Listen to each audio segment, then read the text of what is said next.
Мыйзамсыз баюу жана коррупция фактысы боюнча козголгон кылмыш ишинин алкагында Аскер прокуратурасы УКМКнын Бишкек шаарындагы райондук бөлүмүнүн жетекчисин жана Борбор калаанын мурдагы вице-мэрин кармады.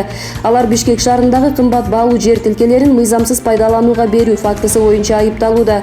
Аталган адамдар кызматтык абалынан кыянаттык менен пайдаланып, мыйзамсыз баюу максатында башка кызмат адамдар менен уюшуп, Бишкек мэриясынын адистерине басым көрсөтүп, жер тилкелеринин ишенимдүү адамдарына мыйзамсыз каттоого мажбурлашкан. Ушул тапта тергөө амалдары жүрүп жатат.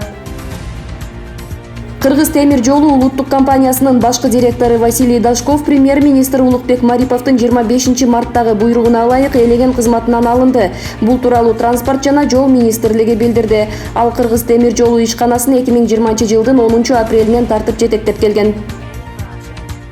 3-5 апрель күндөрү Кыргыз-Кытай чек арасындагы Торугарт менен Эркештам постторунда жүк өткөрүү токтотулат. Бул тууралуу УКМКнын чек ара кызматынын коомчулук менен байланыш бөлүмү билдирип, мындай кадам Кытай тараптын демилгеси менен болгонун маалымдады. Транспорт каражаттарын өткөрүү 6 апрелден тартып жанданат. Кыргыз-Кытай чек арасындагы 2 пункт учурда өзгөчө алгоритм менен иштейт. Анда Кытайдан Кыргызстанга гана жүк өтөт. Акыркы суткада республика боюнча COVID-19 илдетинин 164 учуру катталып, Бишкек шаарында бир бейтап көз жумду.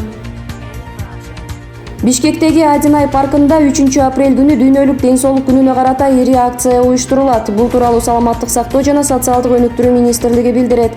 Иш-чара 10:30 башталат. Дүйнөлүк ден соолук күнүнүн алкагында акциянын коноктору ВИЧ-ке экспресс тест тапшырып, кан басымын, кандагы канттын өлчөмүн текшерте алышат.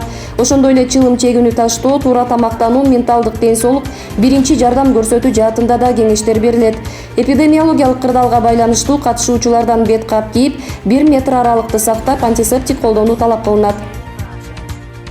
Канаданын Нью-Брансуик провинциясынын дарыгерлери жергиликтүү элдин белгисиз мээ оорусуна кабылганын изилдеп жатышат. Оору эс тутумдун начарланышына, галлюцинацияга, спазм жана булчуң атрофиясына алып барган. Алгачкы учур 2015-жылы катталган. Дарыгерлер бул дарттын келип чыгышы аныкталбай жатканын билдиришет. Алгач медиктер бул ооруну Крейцфельд-Якоб синдрому деп ойлошкон, бирок жүргүзүлгөн изилдөөлөрдүн натыйжасында бул бүтүм четке кагылган. Оорулуулар денедеги спазм, эс тутумдарынын начарлаганын, булчуңдары жакшы иштебей тиштери кабышып, көздөрүнө түшүнүксүз нерселердин көрүнүп жатканын айтышкан.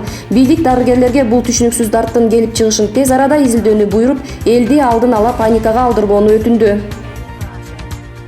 Сууда сүзүү боюнча Кыргызстандын курама командасынын мүчөсү Денис Петрашов 3-9 апрель күндөрү Казань шаарында өтө турган Россиянын ачык чемпионатына катышат.